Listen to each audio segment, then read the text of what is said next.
Hollow Knight features some of the most esteemed bosses in all of indie gaming, and that is why my friend TakuTV and I decided to dedicate way too much of our time to create the ultimate Hollow Knight boss ranking, or like the ultimate Hollow Knight boss tier list, I guess. And believe me, we went into detail here. Like, we did not take this lightly. I went ahead and recorded 40 boss fights just for this video, and we went in depth on a lot of these bosses. And even though I cut down the raw footage from 3 hours to what we have now, it's still basically a feature-length movie, so if you're prone to making questionable life decisions, then get yourself something to eat and drink, and sit down and relax and listen to us create the ultimate Hollow Knight boss tier list. You can also use the description to jump around a bit and get to the bosses that interest you the most. But now, let's get right into it. Have fun. So how about you start with Absolute Radiance? Our first boss. Absolute Radiance, dude. Ooh. Where are we going with this one? You know, I like Absolute Radiance. Absolute Radiance is a really tough test of skill, right? At the very end of the game in the 5th Pantheon. Man, in the 5th Pantheon, Absolute Radiance fucking sucks. Because when you die to her, you're gonna hate yourself for the next couple of hours, at the very least. But I think the boss fight is very solid overall. It does have some bugs, though, right? There's some bugs of the screen scrolling further than you are, and at the very end, orbs can spawn at places where they don't actually appear to be spawning. Yeah. And so for those reasons, I'd only put it in A tier. Okay, I'm going to come in right with a hot take, because I think most of what makes Absolute Radiance great, we already got with regular Radiance. Okay. And I think that Absolute Radiance, you know, if you fight her in the Hall of Gods, it's not as cancerous, because you don't have to fight, like, what, 41 bosses before her? Yeah. But this is the reason, I'm going to out myself, this is the reason why I haven't done the Pantheon of Hellenist. Because I know what's going to go down. I'm going to get to Absolute Radiance, and then the fucking orbs are going to spawn on my bitch ass, and then I'm going to die. It's gonna be fun, stizzl. It's gonna be great fun. So I personally would have put Absolute Radiance in the D tier because of that. Oh, that far down, huh? That far down, yeah. Okay. I was contemplating whether I should put Absolute in A or B tier. I'd be fine putting it in B tier, but C tier seems a little low. I don't know. Okay. Let's put her in high C tier for now. High C tier. Okay. High C tier. Absolute high C tier. So next up we got Broken Vessel, and I would put Broken Vessel into high B tier. Yeah, I think Broken Vessel is a pretty good fight. It's quite fun. I think it's fun. It's got the like head banging attack, which I think looks absolutely hilarious. It does. And I don't know, it's off like the mandatory boss fights. It's one that maybe sticks out a little less, like compared to like Hornet or compared to whatever. But I still think it's just a solid overall fight, and I don't think that there's like any like downsides to it, basically. I feel ya. It's also not that far from a bench, so you can do quick retries, which is a plus. Are we going to put Broken Vessel in like a low A or like high B tier? What are we feeling? Let's go high B. Okay. We will make some changes later. Okay, now everyone's favorite boss, Brooding Mawlek. Certainly isn't Tiso's favorite boss. Anyways, I don't know. I don't really like Brooding Mawlek. I don't like Brooding Mawlek either. I don't know if that's a hot take, but I don't like Brooding Mawlek. I'm putting Mawlek in E tier. Yeah, I think we might actually have to put Brooding Mawlek in F tier. I'm gonna be honest. I'm looking at all the other bosses, and we're like, I want to put them. I think Mawlek is one of the worst ones from Yeah, all of I them. feel. Oh, yeah. Let's put Brooding Mawlek in the F tier. Okay. Oro and Mato. Oro Mato. Ooh.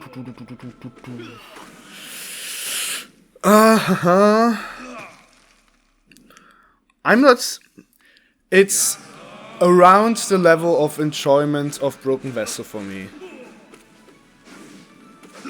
I'm gonna say if you put it any lower than A tier, I'm gonna riot. Okay, then. Because I feel like I think it's actually a really fun boss fight. You know, skill-wise, it is a bit tougher. You have to take into consideration where this boss appears, right? This boss is in the first Pantheon. And skill-wise, it's a bit tougher than the bosses from the first Pantheon, but it's not too terrifically tough.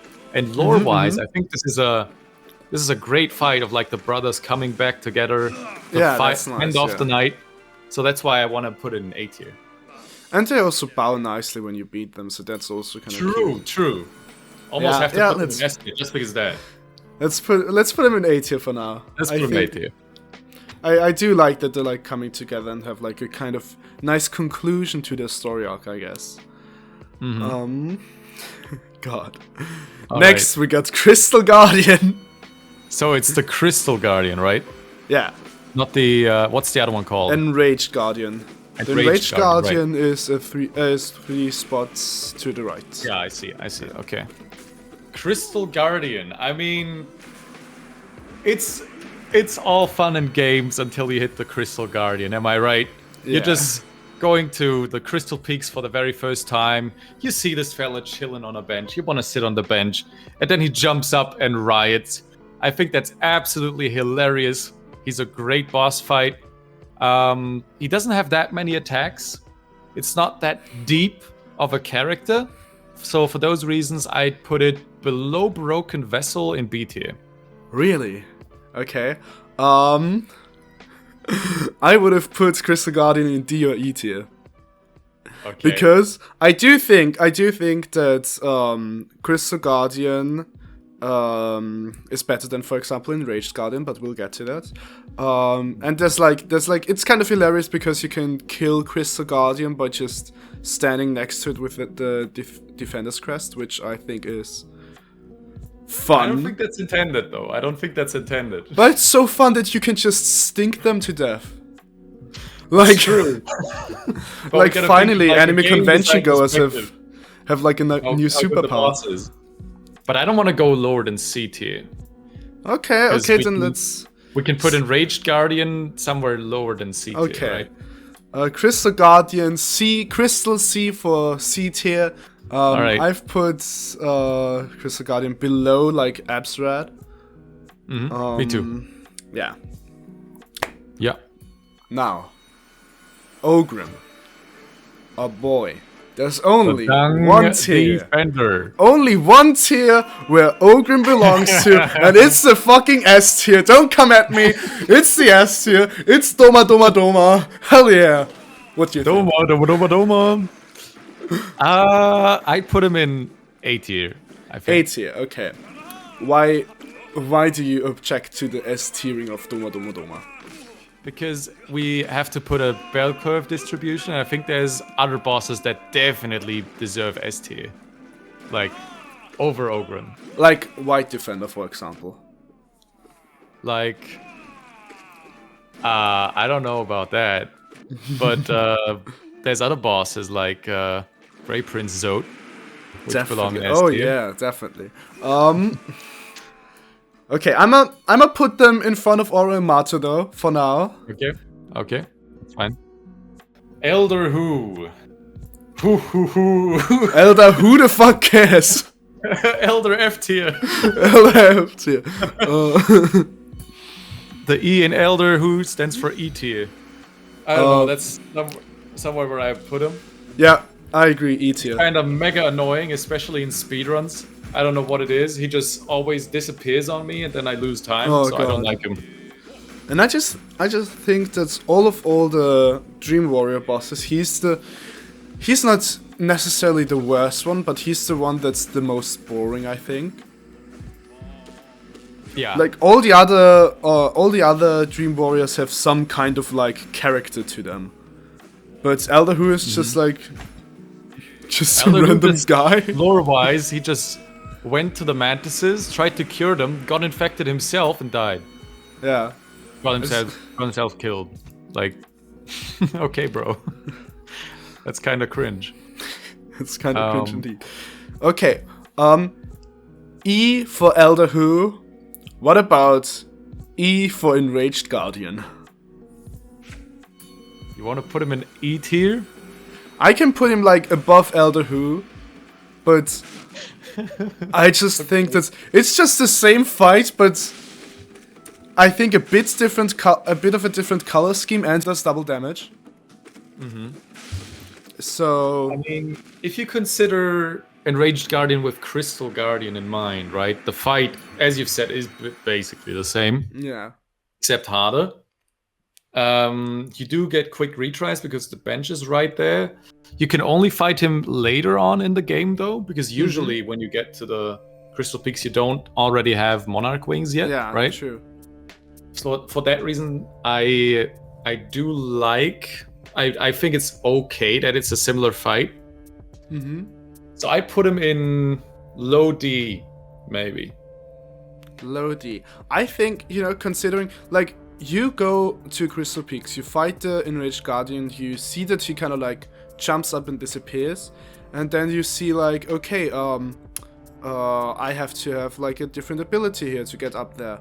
Maybe I'll get a refight, maybe I'll go into its lair, blah, blah, blah, maybe there'll be something entirely different, and then, like, 15 hours later you get back to it, and it's just basically the same boss, but with, like, double damage. Okay. I see what you're saying. Crystal Guardian already didn't have much to offer, and Rage Guardian even less. All right, I'm fine with putting him in E tier. Okay, E tier above Elder Who. all the E bosses. All the E bosses, yeah. Just throw him in there. Okay. False Knight is, I think, a really solid introductory boss. Yeah, I think so too. I think it's pretty funny that you can skip False Knight by hitting the arena and disappearing and escaping. But for your first playthrough, you won't know that, right? Yeah, but it's you won't know that, yeah. It's a great game design decision, in my opinion, that you can just do that. And False Knight does have like Mace bug, which I think is a hilarious bug. But I mean, there's so many great bosses that we have to put in S and A tier. So I think False Knight is like a B. Yeah, I was thinking the same thing. We can't put everything into A tier. We can put him in B tier. B tier above Broken Vessel? Yeah, I think so. Okay. And now Failed Champion, what are we thinking? Okay, so funny story actually. The first time I got to Failed Champion, I was like, hey, I've never seen this dude before. I've never seen this dude in my life. Like a friend of mine in chat was like, no, you fought this guy already. But so False Knight is not that crazy memorable of a boss. At least to me, it wasn't. So Failed Champion was like, whoa, dude, that was tough. That's a that tough was fight. Tough, I tell you. The first time I beat him. Was it like... It wasn't like that crazy fun tough. It was just really tough. I think. I'd probably put him lower than False Knight. I think what makes Failed Champion a bit less fun to fight is that Failed Champion is a lot faster, so you have to like adjust your own like movement and gameplay style. So the first like few times you fight Failed Champion, you're gonna get your ass whooped. Absolutely. And I think at some points there are like combinations that can happen with like the debris falling down and Failed Champion jumping around that you basically almost can't avoid taking damage. Yeah. So it can feel a bit unfair at times. Yeah. So I think, taking that into account, I think like low B tier. I put him in C. We're going to see. Yeah. Where in C would you put Field Champion? I think Failed Champion is like right in the middle of C tier for me. Okay, then let's put Field Champion there. The C for Champion. Yes. Oh, it all makes sense. It wasn't F for Field, it was C for Champion. Right. C. No, sorry. F for Flukemarm. No, actually, I mean, just if you look at her, can you really put her in F tier? No, you can't. No, you can't.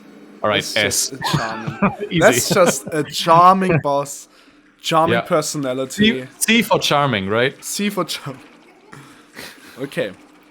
What? Actually, if we think about the boss itself, the boss is really shit. The boss is kind of things falling out of Flukemarm, and they attack you, and that's the only attack that Flukemarm has. And the only difficulty comes from you only having like one nail upgrade, maybe. So you can't one-shot the Fluke Flies yet. Yeah, and having to hit her a bunch of times. Yeah. So I'd actually go like D or E. But one thing that I do like is that it's like such a fitting boss for the area. Like you just go down this disgusting like small passageway, and then you're like, oh, but it makes so much sense. So it's so fitting. But I would agree. I'd put Flukemarm in a D tier. Let's put her in D tier. Come on. Let's put her in D tier. Let's not do it dirty like that. Let's go. She's dirty, but let's not do it dirty like that. Okay. Gallien. I think like from all the dream bosses, like all of these Dream Warrior boss fights, they're all not too high tier for me. And Gallien is, when it comes to the dream bosses, probably basically right in the middle of them. I do like his design, and I do kind of like his arena. I like the blue cocoon that's above him. But I'd still put Gallien in D tier.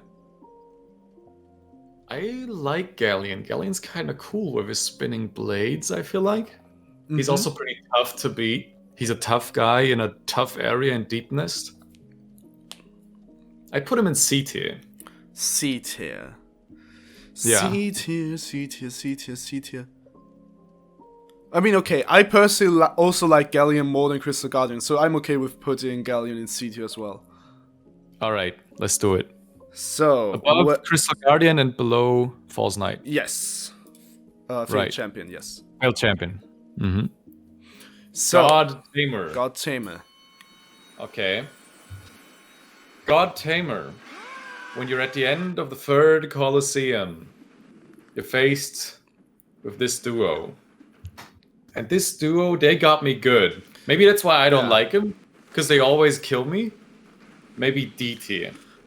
I also had a lot of problem with God Tamer, because for a boss you fight after an onslaught of enemies, it's kind of hard to figure out, because it is a duo boss, and they have vastly different attacks.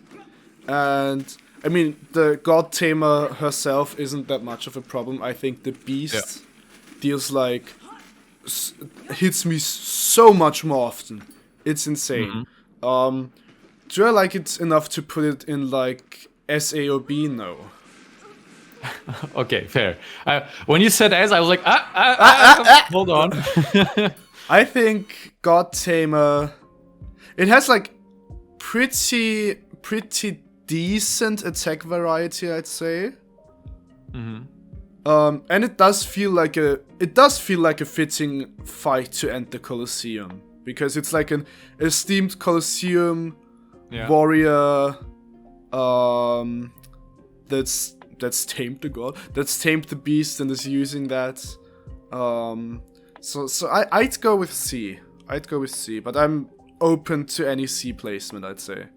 I think I put God Tamer above Flukemarm and D tier. Okay, because what you mentioned with when you defeat the beast, then the ant gives up. That is a nice detail, but you have no way of knowing that until you finally beat the boss for the first time. And usually you only do one playthrough of a video game. So that's something I don't like that much. If there was some sort of hint like, hey, you only have to defeat this guy, then yeah, I think that's a great feature. But like that's why I want to put in D tier. Okay. D tier it is for God D Tamer. Makes sense. Now we go G tier with Gorb. The Gorb needs his own tier. God tier. Yeah, God tier, exactly. Gorb. Now, of course, you know, there's a huge meme around Gorb. The fight itself is, of course, kind of shit. Because it's just... a hot take. Gorb is actually not that good. Gorb is actually not that good. But, not gonna lie, like, the sound effects are so hilarious. Yeah, I see that. I'd put Gorb in C tier. I see that. C tier, yeah. I think Gorb as a fight is not that good as Gallien. Yeah, so between like Gallien and Crystal Guardian, are we happy with that? Yeah, I think that's fair. Okay, Gorb got into the C tier, let's go. Dude, Gorb should actually just ascend beyond the ranks. We should just not rank Gorb at all. I think Gorb goes beyond like human evaluation. Absolutely. Gorb okay, has Sly. Transcended minds. Sly. My guy, Sly. I love this man. I actually love this man. I love this boss fight. I think it fits perfectly at the end of the third, not Colosseum, third Pantheon. It's a really tough fight. It's a really fast fight as well, which you're not really used to. Yeah. It's kind of faster than almost any other fights in the game. He has a very versatile moveset. He has a completely wacky second phase, which I absolutely adore. I'll put him in S tier, honestly. In S tier, okay. I agree with a lot of that. I think the first three Pantheons like tell a perfect story in a way. Because we got Oro Mato, we got Sheo, and then we got Sly, the master of them all. And you can kind of like, once you've beaten like the second Pantheon, and you know like, okay, we dealt with all the Nail Masters. And, you know, in the base game, you learn that Sly is actually the Nailsage. So, like, you can almost guess, like, okay, maybe we're going to fight Sly next. And then it happens, and it's cool. We're Fly, yeah. Fly, like Sly. Okay. Yeah. Do you agree with S tier? I think I'd put Sly in, like, A tier, either above or below Doma Doma. Above Ogrim. Above Ogrim. If we're going A, then let's go above Ogrim. I'd say. The S tier is still vacant for now. But okay, but now, not for long. We've got Grey Prince Zote. And what do I gotta say? I mean, Grey Prince Zote, it kind of speaks for itself that I fucking hate this fight. It's so funny though. It's so funny. I despise this fight. Like, it has ruined so many good hours of my life. No, but fighting Grey Prince Zote in the Pantheon is horrible. Fighting Grey Prince Zote in Dirtmouth is okay because you can like challenge him whenever you want to, blah blah blah.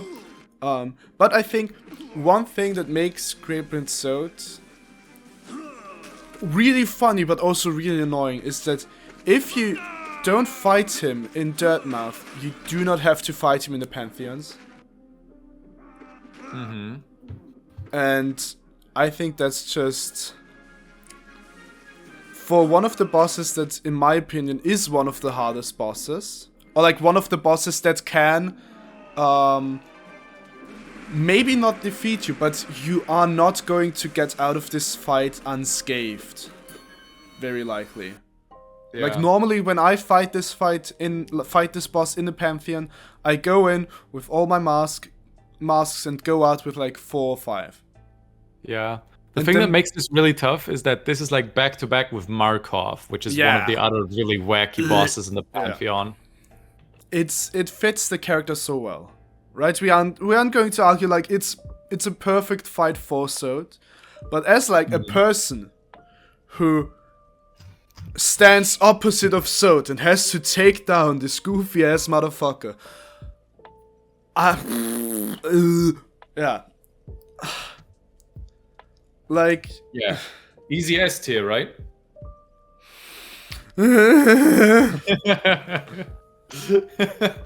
Like, I love Zote, man. I love this man. I got so many positive things to say about this fight because it's funny as hell, but so many negative things as well because it's like random as hell. Like all of his attacks involve like a high amount of RNG or like a high amount of like he's just goofing around. Yeah. It's very tough, but you can actually read all of his attacks. I just don't like this fight. Say something. D. Say a letter. B. All right, let's put him in B tier. Very I said top of D B tier. Wait, what? I said D tier. D for Grey Prince Zote. No. Let's do B tier. All right. B tier. I wanted to do S tier. He's like Grey Prince Zote is like he visits me in my nightmares. He's like my sleep paralysis demon. But that's why he's good. He's so memorable. Lowest B tier. Highest The like B tier. lowest B tier. I'm not putting Grey Prince Zote above like my sibling. That's like Middle of B tier. Last offer. end of B tier. All right. B for bitch tier. Okay. Fair enough. Gruz Mother. Yes. Gruz Mother. Not Gruz bad. Mother. I feel like Gruz Mother. Team Cherry had like the whole game finished, and they were like, "Yeah, we still need like an early game boss. Yeah, let's do this. It just flies around and then dies and poops out a bunch of baby flies." So I'm a putter in like E tier. It feels like a boss you'd see as a early game boss in a different Metroidvania, you know? In like, Yeah, it could in be like it's a less- very generic boss. Yeah. So I'm fine with the E tier. But I'd say high E tier because like Gruz Mother got me feeling indifferent. Whereas Enraged Guardian and Elder Who, they're kind of like enraging me. So Yeah, fair enough. high E tier for the Gruzzy. Okay. So, Hive Knight. Now, Hive Knight is another fight where I'm like, it's a good fight. Like, that's a fun fight. I heard someone say that they do not like Hive Knight because Hive Knight guards like a shit charm. But I would argue that Hive Blood is not a shit charm, so... I don't like Hive Knight actually. You do not like The Hive fight Knight? is really tough. I think the fight is really Really? tough. And it's also... It feels almost unfair to me. It's not unfair, but it's just... You have to fight Hive Knight very differently to almost all other bosses because of the length of his jumps and dashes. Yeah, the So jumps it's do be very a bit- awkward to fight Hive Knight. I do think that... Put him. I would have put Hive Knight in B. I would put Hive Knight in D. But I'm fine putting him higher than that. I can agree to a C. But if we put Hive Knight in C, I'd put Hive Knight around like Failed Champion somewhere. Like for me, even if it's like some of the aspects of the fight may not be as fun to some, I think that the fight is developed enough, like has much variety and You're stuff. right, actually. You're right, actually. Like, Hive Knight is much better of a boss fight, objectively speaking, than like Gorb or Gallien. It's just a lot more nuanced. So, yeah. We can put him bottom of B. Bottom of want B. to. Okay, I would love that. Yes, Hive Knight, bottom of B. All right. I feel like I'm gonna get flamed for this. Okay. Let me start off by saying that. Hot take. I think Hornet is a solid boss, right? Mm-hmm. But True so far. Hornet Yes. is also a basic boss, right? The boss fight, not the character. Hornet Sentinel is the first fight, right? Sentinel is the second fight. That's the Right. Hornet that's Protector is the yeah. first fight. It's very simple. Hornet only has like 3-4 attacks. I want to put Hornet at the top of B tier. The top of B tier. I think it would make sense if we rank Hornet together with Sentinel, or like have Sentinel in the conversation as well. Yeah, that's fair. Because as I see it, I think that Hornet in Green Path, Hornet Protector, is a great fight. It's not necessarily one of my favorites, so where I would put Hornet 1 is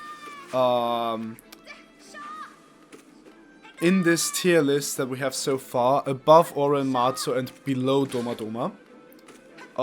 But I would say that Hornet Sentinel could go into the B tier, because while I like the refight system, blah blah blah, Hornet only has like 1 or 2 new attacks. It feels like, instead of like a Hornet 2.0 or a Hornet 1.5, it feels like a Hornet 1.2. I'd actually put Hornet Sentinel above Hornet Protector. Oh god. Because Hornet Sentinel is just this big fight that has this long build-up of like Hornet telling the knight to fuck off, basically. And then the knight gets too close to like the seal. What's it called? The King's Brand. King's Brand. That's right. And then she decides, okay, this time I'm not messing around. This time I'm serious. She has 2 new attacks. She actually gets the parry attack and she gets the spike throw attack. Ah, okay. Right? Ah, yes, the parry attack. Yes. The parry attack, right? I actually really like the parry attack because it adds so much to the fight. I so do much like the parry attack. Yeah. But yeah, that's just the gramophone. I mean, to the left you have like the flying Alubas. Yes. Yeah, I hate that really bench. nice. I hate that bench. The bench You sucks. hate the bench. Fuck you. Objectively wrong. Have you seen my Aluba related video? I think I may have, but it might have been years ago. It's been years. I'm gonna send you that video, then you'll understand why I hate that bench. No. Okay. There's no more enemies here, right? There's no enemies. There's no There's the white enemies. lady and this. Jesus Christ. Oh, herrlich. Lovely. Lovely. Yeah. So I hate that bench. I mean, I respect your personal trauma. Okay. In this case, it's okay to have a wrong opinion. So. Okay, fair enough. Okay, It's but not now wrong if it's... Okay, anyways, let's move on. Okay, back to Hornets. I'd put Hornet Sentinel at bottom of A and Hornet Protector at B, top of B. I can live with that. I think. All right, nice. So. Chat? No, not chat. Guys, tell us what you think in the comments. Yes.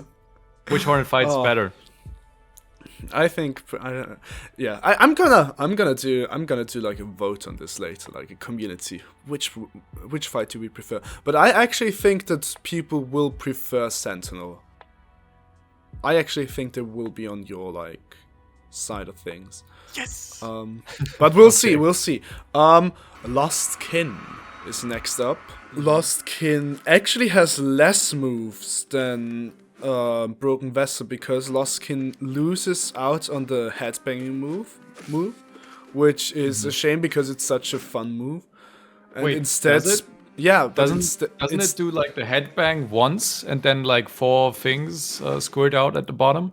No, that's a jump. That's like a lunge in the air, and then it bumps onto the ground, and then I think like 3 on either side. Okay. Flumsh out. That's the correct word to use here. And it spawns these balloons, these infected balloons. Now, right.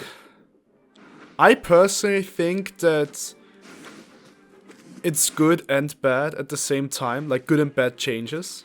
Same here. I just put it like above or below Broken Vessel. I'm also not sure which one. Once you beat it, you know, normally you have like a dialogue and stuff like that, and it just kind of nods. And I think that's a really cool detail. Yeah. It just kind of, it doesn't say anything, it's just like... It's silent, just like the yeah, night. it's just like, kind of like thanks in a way. Or like appreciating, or like at least noticing the night, or something like that. Yeah. So I think I just realized, like, aren't all vessels silent? Yes. Like, some vessels, or maybe all vessels do think, though.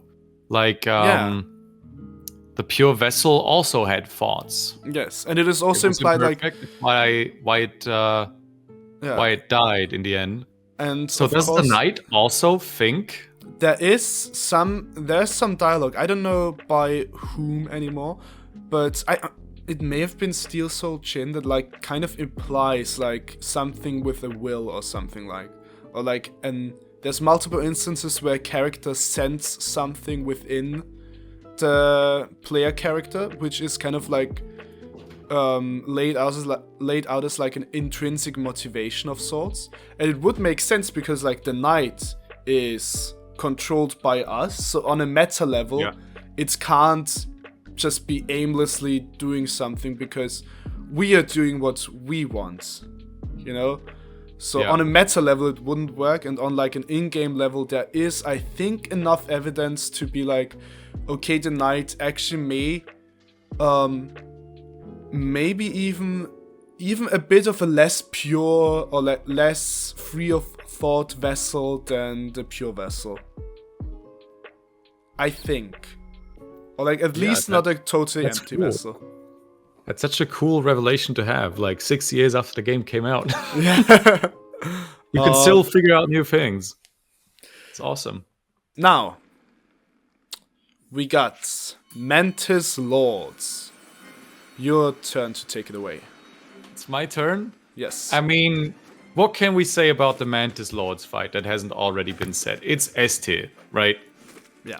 I think that we gotta... There's no question about it. I don't know, do we need to elaborate on that? I just think the fight itself is really unique, you know. I think the theme of the fight itself is also like really interesting and different. It's such a nice test of skill. And I also really like that Quirrell is placed before it and kind of like says, mates, you may wanna upgrade your nail. I'm just like, you know, as a hint, this is not the developer speaking through me telling you, but like, upgrade your fucking weapon before like, please. Yes. Because I think like with one nail upgrade, this fight is perfect. Perfectly I didn't balanced. actually do that. I did it with no nail upgrades. Pain. It was tough. It was tough. I think I may have done that too, but I'm not sure anymore. But it is really a great fight. Like, you're challenging these lords, and at first they only send out one of them, right? Because they think, what can this guy do, right? And then they realize, oh, this guy might be stronger than we thought. So they just then send 2, and lore-wise it makes a ton of sense. It makes perfect sense. And also from a gameplay perspective, you think, oh, this first Mantis was kind of tough. What's the next one gonna do? And it's just 2 at the same time. It's such a great surprise. Badass moment. Just both of them standing up, and you're like, oh, I'm in danger. Chuckles. I'm in danger. Yeah. And I also just really love, like, lore-wise, that these are like almost like not the only bugs that are infected, but like the like biggest tribe that isn't infected, and I think that just makes them Mostly that isn't much infected? cooler. Yeah, mostly. Yeah, we're going to get to you later. Fucking fourth brother. Anyway, S tier Mantis Lords makes sense. Markoth. Now, there's a huge difference between Markoth when you have a fucking ground to walk on and when you don't have a fucking ground to walk on. True. I think, like, Markoth is, like, placed, as we established earlier, like, somewhere around Greyprint Zote.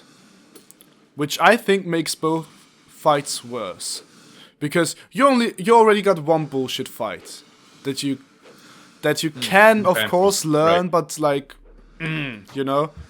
I think learning these kind of fights is a lot harder than learning something like Sisters of Battle, Nightmare King Grimm, Pure Vessel and stuff. And as a like dream fight itself, like as the like base game fight, I'd put it around or maybe slightly above like Gallien. But man, in the Pantheon he's just so annoying. Yeah. Like, because there's only one Markoth we can place, right? We can't split the regular from the Ascended variant. I'd also place the regular fight, which is pretty alright. It's quite fair. Right, yeah. It is not that terrifically tough, but the Ascended version is just unfair. Stuff spawns off screen and then hits you in the face. So for those reasons, I'll put him in D tier, I think. Let's put Markoth in the like low D tier for now, and then we can still switch around at the end. Yeah. Now, let's do that. Marmu. Yoshi, okay. Marmu. I think Marmu is so cute, dude. Yeah. He's such a lovely character, right? Was made by William Pellin's mom, right? Oh, yeah. He's the person who conceptualized this character, and I think that just makes it so much sweeter. The fight itself sucks, though. You kind of have to pogo Marmu, and it is very inconsistent. Especially if you're looking at the Ascended variant, right? With the spiky arena. That's a bit of It makes it so much worse. And it just keeps bouncing in all kinds of directions. And I don't really like the fight. So that's why I'm also leaning towards D tier-ish. I personally would put Marmu around Gallien. I think that's would be where I put it. We can put him like below Gallien. I'm fine with below Gallien, yeah. I think that's a good place for Marmu. Mossbag. Massive Mossbag. Massive Mossbag. I do like the idea of massive Mossbag being like smaller Mossbags who like just kind of try to fend off predators, which I think is really cute. But the fight itself is kind of shit. In a way, it feels like a fight that is similar to Marmu, but shitter. More shit. Shittier. Yes, yeah, that's the word. It's a lot less interesting. Who's the English major? I'm the English major. Yeah. Not yet, though. I think the cuteness factor of mossbagcharger would put it below Gruz Mother for me. Above Enraged Guardian. Yes. Because, you know, Brooding Mawlek, Elder Who, Enraged Guardian all got me feeling negative emotions. When I think of Massive Mossbag, I just think a few, just two annoying attacks basically, but cute design, and awesome lore videos, of course. Lore video. Yes. Okay. No, but I see what you're saying. I'm not including Mossbag into this ranking. Yeah. Massive Mossbagcharger to me is like just a big old nothing burger. It's like nothing. It's like there and then it's dead. And that's it. That's why I would have ranked it lower. It's like the most 4 out of 10 boss for me. All right, let's put it below Gruzzy. Below Gruzzy? Gruzzy Muzzy. Yeah. Now we've got a Okay. boy. Yeah, boy. Boy. Okay. So I think Nightmare King Grimm is a phenomenal boss. It is, first of all, you fight it after the regular Grimm, right? It's kind of hidden away in the tent. Some people might not even find NKG, right? Yeah. But you go over there, you see, Grimm's just like chilling. That's cool. And then you see like these particles. Let's hit him with the Dream Nail. And suddenly you're like in this dream world, dream circus, and you go in there. There's this pumping nightmare, like boom, boom, boom, boom, boom, boom, boom, boom, boom, whoosh, and massive explosion. Insane soundtrack starts playing. Maybe the best soundtrack in the game, in my opinion. And it's this incredibly difficult fight that seems insurmountable to overcome. But you get better slowly and slowly and slowly. It might take you hours until you finally get it. But as Grimm himself says, it's like a dance, right? It's like learning a dance. Yeah. And once you know the dance, you can defeat him basically every time. And that's why I think this is such an incredibly beautiful fight. And that's why I'd put him in S tier, even above Mantis Lords. I applaud you and agree on every account. I think this is one of, if not the best fight in the game. Easy S tier. I think I also agree with like, this is the boss that is best for like learning patterns. It took me over 300 tries to defeat this boss for the first time. Wow. And 5 tries to defeat it the second time. That's crazy, bro. And then I think I took like 1 or 2 years off of playing the game, fought him again, and it took me 5 tries again, without having like played any other Hollow Knight for like 2 years.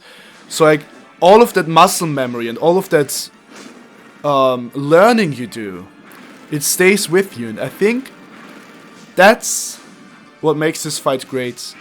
Yeah, and of course like all other aspects of this fight are great, but this is like what makes this fight an incredibly hard fight, but a fair one, instead of one that feels unfair. Like Great Prince Zote. For example, yes. But yeah, glad we agree on NKG. Now, I was going particularly into detail because I thought maybe you'd put it below Mantis Lords, but I'm glad we agree. no, I would be surprised. Let's see, but NKG is definitely like S tier, definitely top 3 as well. I think we can't argue about that really.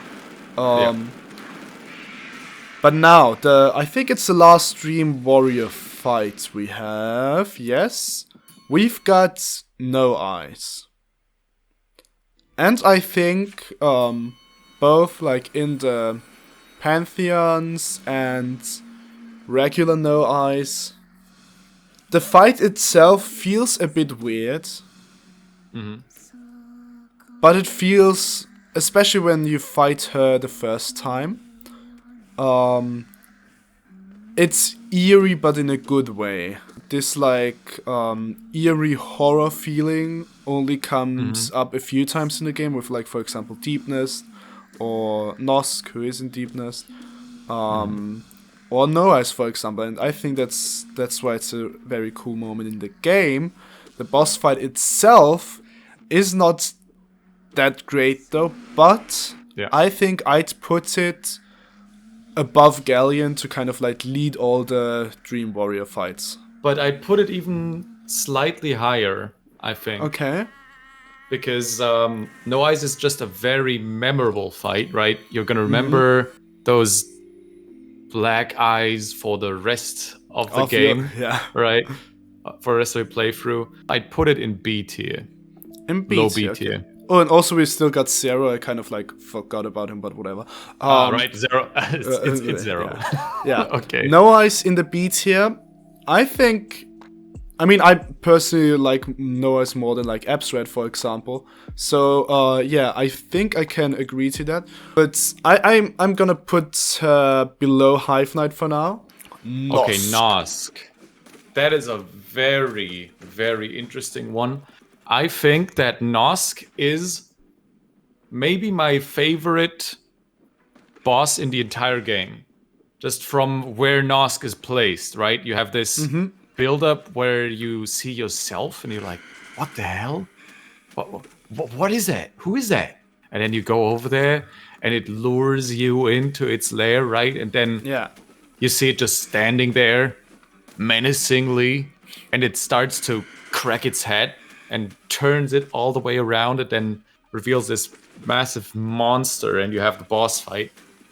And I put it like high A tier or even S tier if the fight was a little bit more interesting, right? The fight is like mid, I'd say. Mid good.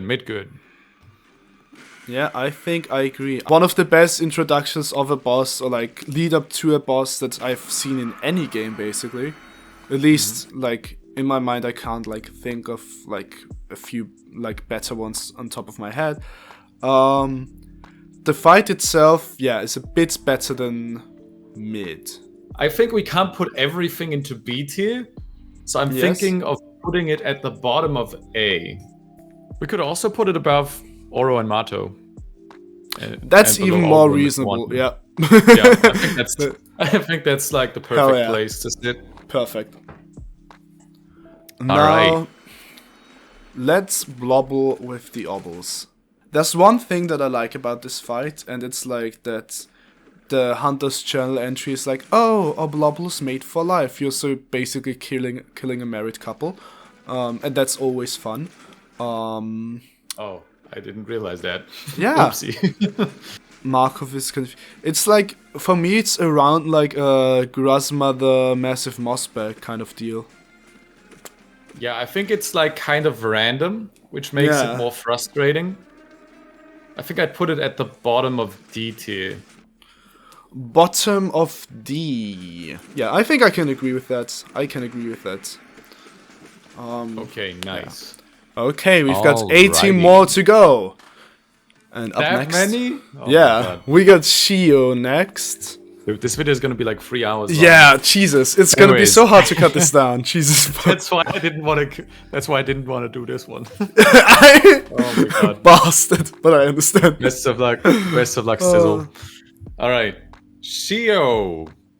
I want to say Sheo is thematically very fitting for the point of the game where he's at in the second Pantheon. I do feel like he's easier than Sheo and Mato, though. Yeah, I do think he's easier. Sorry, Oro and Mato, not Sheo and Mato. And that's why I think he fits less well than the brothers. And I also think that he's a little less fun because he's that easy. And I personally beat him like my first try for the second Pantheon. Same. So that's why I would put him at the bottom of A tier. But yeah, I do think that this fight would probably be above Oro and Mato if they switched places in the Pantheons. So if Sheo was then I'd probably agree, yeah. But as it stands now, I think I can agree and we can put Sheo at the bottom of A. But just this slight change would for me put it below Nosk and above Oro and Mato. But yeah. Now we got a boy, Pure Vessel. So. Alright, anyways, continue. Pure Vessel is super fun. I think it's a very for such a late game fight, it is more of like an NKG type of difficulty, but not as much. So it's very difficult, but you can learn the patterns and then you can perfect the fight pretty well, I'd say. Not pretty easily, but you can do it like there's not that much RNG involved in it, I think. It's great to see what the vessel was able to do at its full potential. And for me, it's one of the most well-balanced and most fun fights in the game. So I would go as far as to put it below NKG and above Mantis Lords. You want to know something funny? Yeah. That's exactly where I would have put it too. Hell fucking Let's do yeah. it. A common Let's do W, it. a cobblestone W, yes. Common W. Yes. Hell Okay. yeah. Next up, we have the Radiance. The last fight of the game. Well, of the base game, I guess. Yeah. The I think it's last fight of the game, but the first last is also in quotation marks. Yeah, exactly. But I think it's the perfect end to the base game. Like, you think you've finished the game right after defeating the sealed vessel for the first time, and then you go back in there with Hornet. Okay, first time I killed Hornet, I'm not gonna lie. The second time I figured it out. I went ahead and fought the Radiance, and it is just so epic with this massive build-up. Radiance comes from the background. The sun comes from the background, spreads its wings, and then whoosh. The massive entree, full title card, the Radiance, and that's why I'd say this is easily an S tier fight. It's just a very, very good end to the game, and I'll say let's put it above Mantis Lords and below Pure Vessel. Yes, I think I would agree. I think it's all of those things you said apply. So I think I would agree.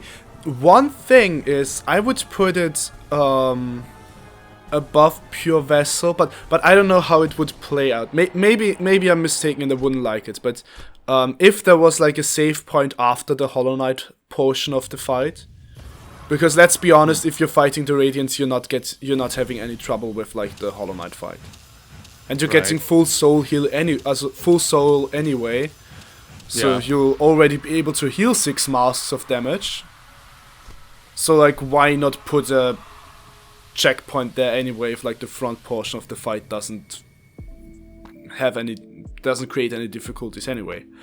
Like, as a final boss to a $15 indie game, like this is better than all of like from in parts very good other different titles. All of these bosses combined are sometimes worse than one Radiance boss. Okay, now we got Sisters of Battle. What do you have to say? I would put Sisters of Battle straight up right above Mantis Lords. Okay. Because okay, go ahead. Your reasoning. Because I think one detail which I found was funny, because I think that their launching attack, like some attack combinations get kind of problematic. You know which charm is kind of goated against them? Which one? Fucking Shape of Un. Because True. when they do the horizontal lunging attack, Shape of Un actually has like a lower hitbox than the regular knight does. So you do not get hit, even though they're like walking through you. You do not get hit. So Shape of Un, if you have trouble with Sisters of Battle, Shape of Un is the way to go. But I would also argue that Shape of Un is an underrated charm anyway. So, except if you're playing the Taco Cup. Oh yeah. Your stizzl. Right. Okay. I would actually put Sisters of Battle at the very top of S tier. I think it's the very best fight in the game. Yes. And the reason for that is I didn't expect the Mantis Lords fight to change much or at all in the Pantheon, right? there's a lot of fights that are just the exact same in the Pantheon. So you're going into Mantis Lords, and it says Mantis Lords, right? So you fight the first Mantis, you're like, oh, okay, let's continue this. But then there's a small pause, the music pauses, and they do the knuckle thing, and you're like, Dosa! And then, is it a different version of the Mantis Lord's music? I'm not sure. I think it may be, but I'm not sure. I'm not sure if they have a separate music, but the fight itself is just perfect. It's just a more difficult version of the already perfect Mantis Lords fight, and it has this added, how should I call it? This added anxiety, this added surprise of like, holy shit, now I'm layer of all holy three of them at the shitness, same time. Right. And they're like really angry this time around. And I think all of this combined just makes it the perfect boss fight for me. Okay. I have to think. I have not fought Sisters of Battle that many times. Because, as I stated earlier, I have only like done so in like the Hall of Gods because I'm not masochistic enough to do the Pantheon of Hellas. Right, like me. Yes, I'm not like you. So I can't judge that experience too much, or like relate to it. But because already when I first fought it, I knew that it would change into the Sisters of Battle, so that surprise factor was kind of lost on me at least. But yeah, I think I can see your point. I think I'm fine with putting it at the top of S tier. You know what? Now that you sound like you're really sad. Like, okay, I guess. No. This was like me making a decision based on me being okay with that. Yes. I'm not like true. I'm not going to go to bed crying that NKG is only like number 2 or whatever. So yeah, I think there's like a reasonable, like objectively speaking, we could probably interchange the top 2 or 3. So I can see why, objectively speaking, but what like probably the majority would think. Let's put it that way. So yeah, we can keep it as such. Also, tell us in the comments which one of those like S tier bosses you think is the best, or in which order you would put them. I'd be really interested to know that.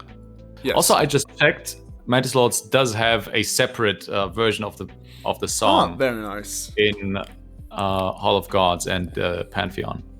Okay, Soul Master. Soul Master is a real bitch, isn't he?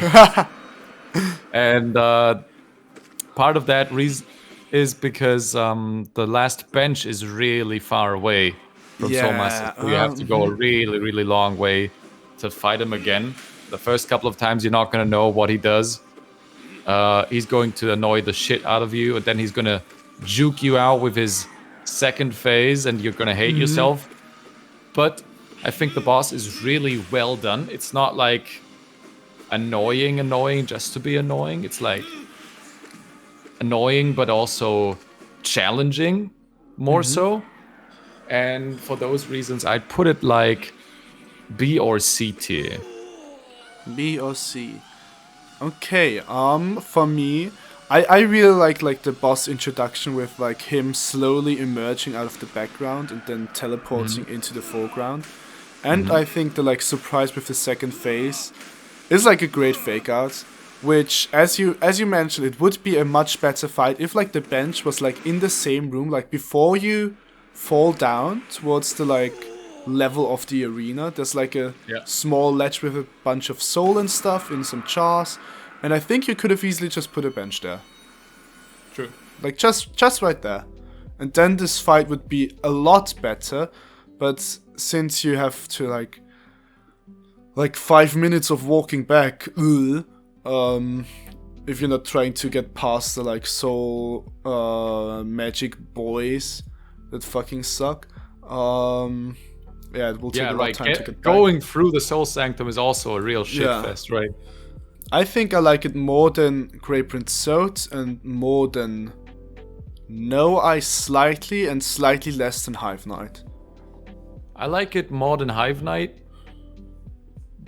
Probably more than No Eyes, but less than Grey Prince Zote.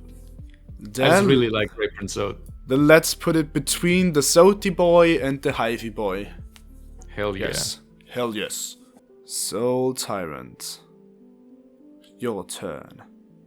Wait. It was just my turn. Now it's your turn. Oh, really? Am I just... what did I do before? Am I... I don't know. We've been ranking bosses for like 2 hours now. We need to go to bed or something. Oh, yeah, it was your turn. Soul Tyrant. Okay. One good thing about Soul Tyrant is you can try it again and again without having to go through the Soul Sanctum. But one bad thing about Soul Tyrant is that it's not really that different. Like, it's slightly faster, a few attacks are a bit altered. But I'm pretty indifferent about putting it above or below Soul Master. So what are your... Same. I don't think it's a vast improvement. I don't like Soul Tyrant because of where he is in the Pantheon. In the 5th Pantheon, he's like right before Markoth and Grey Prince Zote. So you have to gather a lot of soul on this guy. So for those reasons, let's put him like in C tier somewhere, shall we? Let's go below Absrad. Below Absrad. I can live with that, yes. Right. Soul Warrior. Why are you a boss? No one has ever cared about this guy, literally. I don't even know anymore, man. Like this guy, when I got to this guy in the Colosseum, right? I was like, I've never seen this man in my life. And the same guy in chat was like, no, you fought him before. You fought him before. Yeah. I was like, no, I haven't. But it's just like a regular enemy, like a mini boss, I guess. And to be honest, the moveset is pretty cool. But like, you're just not going to care about this dude at all, I think. It's just not really a boss for me, in my opinion. So that's why I'm gonna immediately put him a lot lower than all of the other bosses. I'm thinking like D tier or below that. I think like, because it doesn't feel like a boss, but fighting it still feels pretty decent. Yeah. For the few seconds that it lasts, because it's a pretty easy boss, I think. Well, the first time you fight him, for the first time, not. Yeah. Then it's still like a fairly difficult fight. I think like above Oblobbles would be a decent place to put the lad. I think that's fair. I think that's fair. Collector.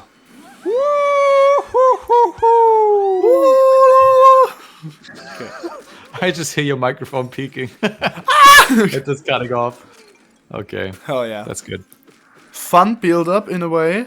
Weird build-up to the boss. The boss itself, thematically fitting, but kind of annoying, I'd say. Fun boss music though, because it's so shit, like on purpose. Okay. Yeah. I feel like a random thing is, I feel like the close range attacks of the collector hit more often than they should. Like sometimes I'm like, oh, I dodged that, and then he's like, no, or like it's like no. But I think, I don't know, C tier. Okay. I'd actually put the collector higher than C tier. Higher than C tier. Okay. Present me your reasonings. Well, the collector is a fun lad. He's not really somebody I'd want to be friends with, mainly because he puts all of his friends into jars and throws them somewhere. I think the fight itself is really fun. It has a lot of nuance to it, right? It throws down those jars with all the things that the collector has collected. The collector's voice acting is just done perfectly. Woo! Has like some of the best voice acting in the entire game. Yeah. I think Collector is one of those bosses I can flip-flop around the most on. Because there's a lot of factors to consider, and I don't think that's one factor. Like, there's nothing that like straight up ruins the boss or anything, right? There's nothing where you have to be like, okay, that's why it's like 2 tiers lower. So Yeah. I feel like I'm fine putting it below Great Red Zote, yeah. Okay, so the Hollow Knight. The Hollow right? Knight, yes. The Hollow Knight is a difficult one. It has a lot of various attacks. It is lore-wise very important to the game's story, so it is quite memorable. But I think it falls apart with its difficulty. It's supposed to be the last, quote-unquote, last boss of the game. And for that, I think it's too easy. It's relatively slow, and you can beat it within like 2 to 3 tries. I think I even beat it like my first on my first go. So that's why I want to put it in C tier. In C tier? Okay. Yes, sir. I actually disagree. I like this fight a lot. I think lore-wise, it's obviously really important, obviously really fitting. I really like how the theme changes throughout the song and gets a lot of sadder and more depressing. It kind of That's feels true. like Sif from Dark Souls 1, if you've ever played Dark Souls 1. I've never played Dark Souls 1. It's kind of like you fight this boss and then it's like a fucking wolf with a sword in its mouth. And Oh shit. as you start hurting it, it kind of starts limping and gets weaker as the fight goes on. And it gets really sad. Yeah, it's really sad. Okay. And I love the music. I love the like build up to it. I love how it looks at you while you're like undoing its chains. I would have put it in high A. I'm gonna be honest with you. Oh, okay. There's a big discrepancy there. There is a grip, discrepancy there. Yes. Yeah. So what are we going to do? I'd be Fight fine it out on the putting- streets. Yeah, I'd be fine putting it in B tier. I don't know about A tier. Let's look at all the other bosses in A tier. Is it really as good as Ogrim? I'm gonna say I like it more than Hornet Sentinel. I like it more than Oro Mato, more than Sheo. Equally as much as Sly, less than Ogrim, less than Nosk. Nosk, not Nosk. Yeah, Mosk I'd definitely not put it above Nosk. I'd probably put it at the bottom of A tier then. That's a bottom. Yeah, I feel like I can live with that. Because I would have put it a lot lower. Yes. I feel like As that's you already a big concession, so yeah. I'm fine with that. Alright. Oh god, now it's my turn again. Yes, yeah. It Traitor is your Lord. turn. Traitor Lord, what I do like about this boss fight is that you fight together with Cloth. What I do not like about this boss fight is almost everything else. The Cloth dies. The Cloth dies. That's sad. Yeah. But I also think that's F-tier. a Easy cool F-tier. conclusion. But yeah, I don't know. It's a very late game fight. Like, this is one of the, I'd say, 3 fights in like the base game you're going to do last. Because you need so quite much late, to yeah. get there. And for it, the difficulty feels a bit all over the place. He does double damage, that's what makes the fight tough. Yeah. And in the first versions of the game, Traitor Lord actually did not do double damage. Yeah, Right. but They luckily later they changed patched to it. double damage. Right, just to make him more threatening, because he was too easy, I guess. And now it's just kind of a weird one. I would have put him at the top of the... Yeah, I think at the top is a good spot to be for the Traitor Lord. But, you know, Mantis Lords S tier, Sisters of Battle S tier. You know what getting the infection, letting the infection get to you, gets you a fucking D tier. Like, that's, I think, that's something that people can learn from this. Yeah. It just happens like that. It do be like that. You know, Traitor Lord ends with D. Infected ends with D. You end up in D. Yeah. That's just how it is. Right. Okay. Now we have Mr. Grimm himself. The Grimm fight is really darn solid. I think nobody is going to argue with that. It has a lot of different varied attacks that are equally difficult to dodge, but you have to dodge them in quite different ways. So I think it's a very solid boss fight. It has some mega solid music. But one thing I do have to note is that the build-up to the fight is quite... It sucks. It's a fetch quest, right? You have to get all these flames, and that really sucks. And that's why I'm probably gonna put it at the bottom of A tier. Once you have encountered and beaten Nightmare King Grimm, the normal Grimm is just like... feels so slow, and it also kind of like it showcases how much you've grown and like gotten better as a player. But it's also like, okay, can we get to the actual Grimm, please? Like, come on now. The thing is, all of these bosses, like for me, all of the bosses in like low A to mid B tier are very similar in quality. Yeah. So like I'm pretty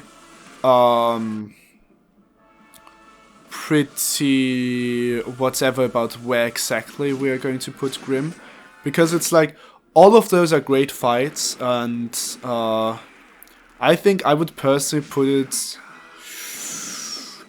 either above Hornet and or just below the Hollow Knight in A tier, or above like False Knight in B tier.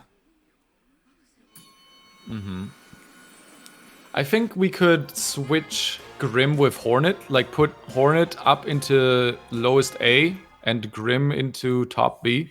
I think that's a good idea. I think Let's do that. that's a good idea. That makes sense. Cool. Now, okay. Uumuu. In the base game, not that bad of a fight. Like you fight to go with Quirrell, which is nice. Otherwise, the fight is over so fast. Is it? It's like Uumuu only has like 200 or 300 HP, so like you only have to hit like 7-8 times if you like got your nail already fully upgraded and stuff like that. Depends on when you encounter Uumuu. Yeah. Right. But like normally For you me, encounter Uumuu. It took a little long to beat Uumuu. Maybe longer than I'd like to admit. Do you want to share something with the group? No. Let's just, okay. But in the Colosseum, Uumuu sucks so much. In the Colosseum? You mean the Pantheon? In the Pantheon. Uumuu sucks so much. I hate it. I despise it. I think it's fucking annoying. It makes sense that fucking a jellyfish. Shut the fuck up. I do not like fighting Uumuu at all. There's no amount of enjoyment I get when beating it, except thank God it's over. And every time I get hit, it's like, of course the explosion still reached me. Fucking hell. Right, that can be frustrating. I would put Uumuu into the F tier. No, man. You can't do Uumuu like that. I would have put Uumuu in C tier. In C tier? Okay. Yeah, bottom of C tier. Actually, I don't have much of a defense. It's like an auto-scroller boss, right? You just have to wait, and it's kind of annoying. Yeah. Top of E tier would be where I'd put it, because the fight is not very basic. It does have a lot of cool gimmicks, right? Mm-hmm. But it's also quite annoying. So maybe top of E tier. What do you think? I think I would personally put it by like a slight margin as like very worst boss. Because if I feel like Enraged Guardian, you know, kind of annoying, but like, if I have to fight it again, whatever, making a few concessions, I think I would be willing to put it like above Enraged Guardian and below Massive Mossbag. Okay. Fair enough. Fair enough. Vengefly Kings! Woo! Okay, so the original Vengefly King is just like a big old nothing burger. It had a good heart, you know, it was out to kill Zote. Unfortunately, Yeah, that's it didn't also succeed. good. Yeah. So that's Because why I we put intervened. it in at least A tier because of this. But the fight itself is not that terribly interesting. It only has 2 attacks, spawning the small Vengeflies and flying across the screen once. Then you have to wait for it to come back. So it's not terribly interesting. It's kind of got nothing. So I'm putting it in F above Mawlek. Someone's gotta be an F tier, and if it's the Vengefly Fly for F tier King, then yes, I'm fine with that. Wait, I just realized, isn't the Vengefly Kings the kings with 2 Vengeflies only in the 5th Pantheon? Or is it also in the 1st Pantheon? Oh, I think it may only be in the 5th. Yeah, it's only in the 5th. Because I think maybe Sisters of Battle is also only in the 5th Pantheon. Yeah, it is only in the 5th. Yeah. Right. That makes it even more of a surprise then. Yes. Because you've already fought that boss and you're like, okay, I know like every boss what they do now. And then they hit you with that. Bam, bam, bam. Right? Yes. Exactly. So, yeah, even a bigger plus for that. This next one is hard. Because I feel like if you... like, once you get, like, to the Pantheons and stuff like that, or once you replay the game and are, like, decently well-equipped, damage-wise, the Watcher Knights do not pose that much of a challenge. But I also think the Watcher Knights are kind of a DPS test. Because the sooner you can get rid of them, the better. Because they kind of, like, jump around all over the place. So yeah. I would put this fight, because it's a lot of negatives with like a few positives. For example, you can crush them under the chandelier. I love crushing things and people under chandeliers. One of my favorite pastimes. What? Okay. And no, I would put Watcher Knight. It's just like the Collector. Like, I can flop around with this a lot. Right now, I'm feeling a D tier. I'm feeling an A tier. You're feeling an A tier. Yeah, I think Watcher Knights is a really cool fight because, well, you fight one of them similar to Mantis Lords, and then you fight several of them, like 2 at the same time, which I think is a really cool gimmick. Their attacks, when there's only 1 on screen, are very easy to dodge, but once there's 2 on screen, they're tricky, which makes the fight which improves the fight, in my opinion, because you're always trying to kill them as quickly as possible, so there's as much time where there's only 1 on screen at any given time as possible. Yes, it is quite frustrating. It is very dependent on where your DPS is at, and it's also very far away from a bench. True. So we can also put it in like B tier, but I probably wouldn't go lower than B tier. I'd be willing to put it above Absred in C tier, but stay in C tier. Okay. So you like No Eyes more than Watcher Knights? Yeah. You like Hive Knight more than Watcher Knights? Definitely, yeah. Alright, let's put it top of C tier. Thank you. And we can always still switch around later if we find ourselves yeah, of course, having a different opinion. Damn, we've been recording for 2 hours and 20 minutes already. That's wild. That is wild. I gotta leave soon. That sucks. We can do this. There's only 4 more bosses. We will have to make some changes, though. I already have some in mind. Stizzl is not going to like some of the changes I'm going to propose. But we'll see. We'll see. So, I have returned once again. Welcome back. So, I'm gonna go straight ahead and say White Defender S tier. Yes. I think White Defender is a better version of Dung Defender. It's not that much more difficult, but you can refight him a few times, and it gets more difficult every time, with like the reward only being lore and like a statue made out of shit, which I think is kind of hilarious. I think like Ogrim's lore is really expanded upon well in these fights. I think the arena and like the boss battle theme itself are really nice. I really like his like design with like how sleek it looked before he like spent 100 years in shit. And yeah, I think I wouldn't put him in like the top 3. Or maybe I would, but that's like character bias. I think I'd put White Defender around, let's say, I would personally put it above Mantis Lords. Okay.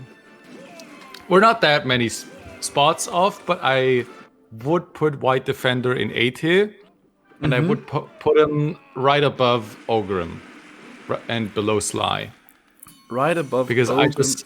I just like the Sly fight more. That's probably just personal preference because I like the fast-paced fights better.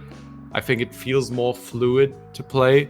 And the White Defender fight always annoyed me because he just always did his shit attack where this wall of shit came and ran me over, and that traumatized me many years to come. That's why I wouldn't put him in S tier. Later, I would have proposed to pull up Sly into the S tier, and that's why I would have put him below Sly. Okay. Dummer.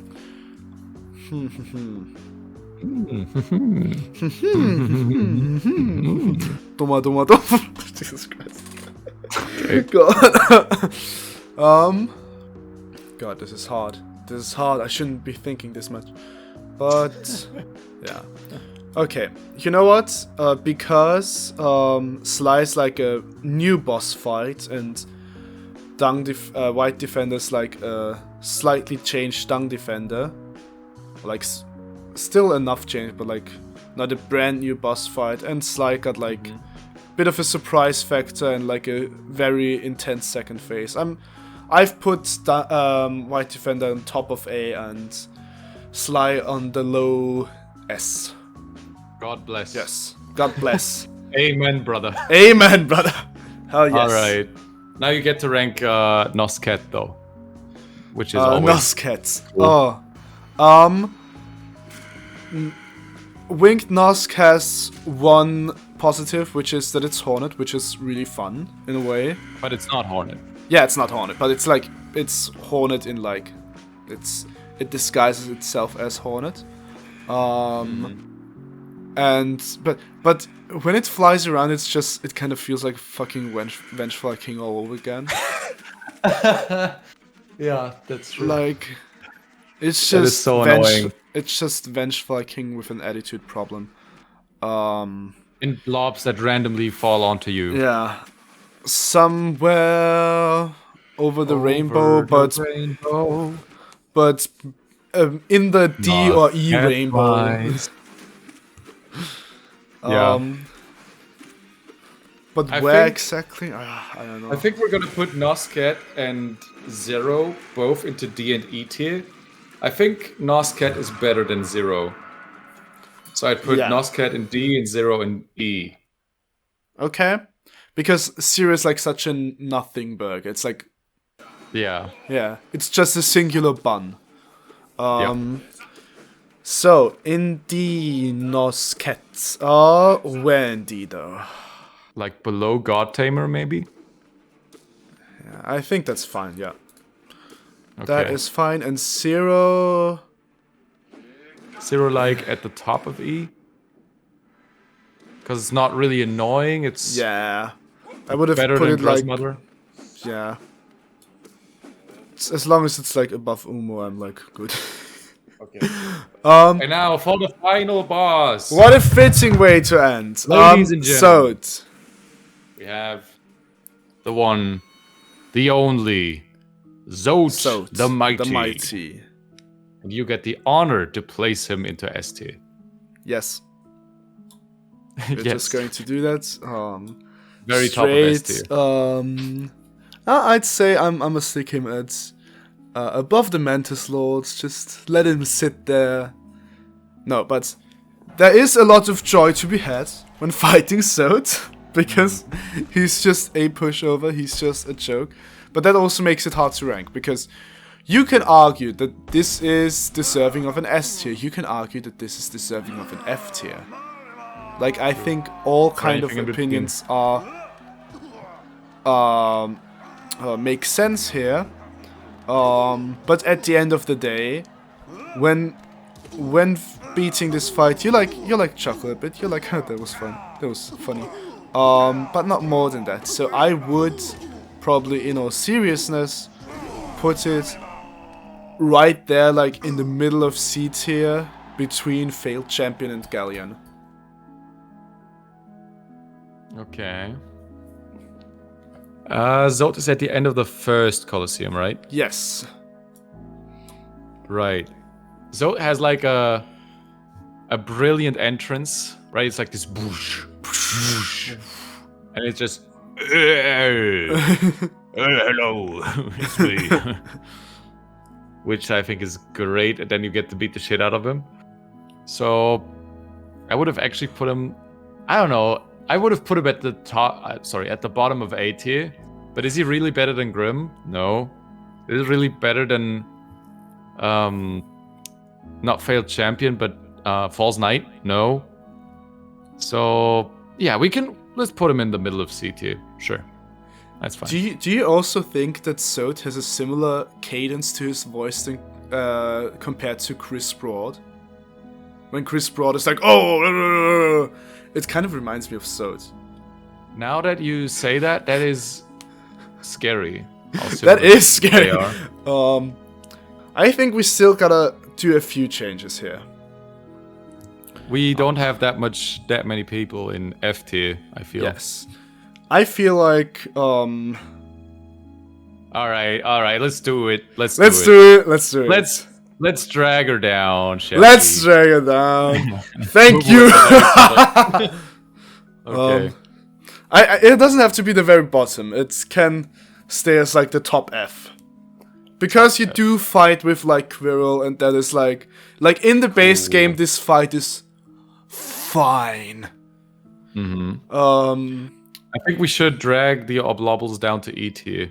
Yeah. Like top down of E to tier. E. It's really annoying. So, Actually, below Xero. I wouldn't feel comfortable dragging Enraged Guardian down to F tier. But fuck Elderwho, man. Yeah, Elderwho is annoying enough. I feel like top of F tier. Enraged Guardian is annoying, but once you've beat it once, like, it's kind of like whatever, you know, you do 2 damage, but whereas Elderwho is just he remains annoying. We have to put some Bs in the Cs and maybe even a C in the D, but I'm not sure yet. I'd put Marmu at the top of D tier. I'm comfortable with having Marmu at top of D. Nice. How about the Hollow Knight at the top of B? I mean, I did like Hornet more than you do, so I'm fine with her staying in A. So Hollow Knight on top of B. If one of those has to go, then it might as well be the Hollow Knight. And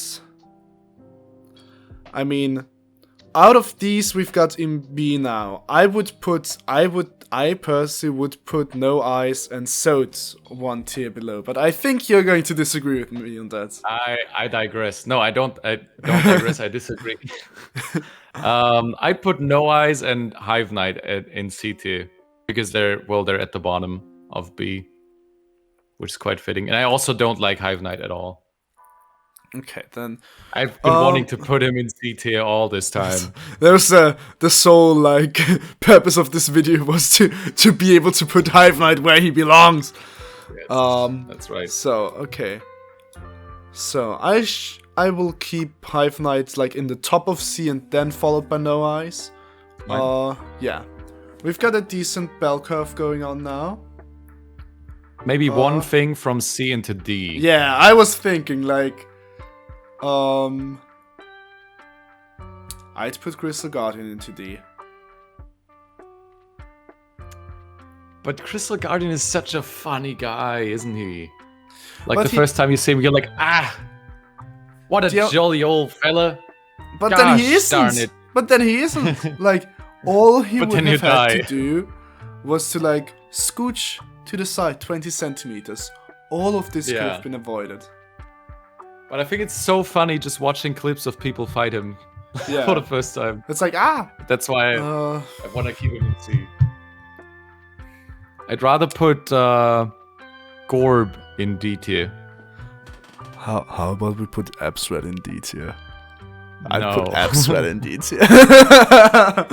No. Wait.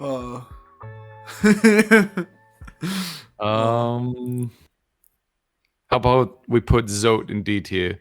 Zote, it doesn't really matter where Zote is, he always fits. Yeah, I think that's the most. That's something we can do without hurting each other's feelings.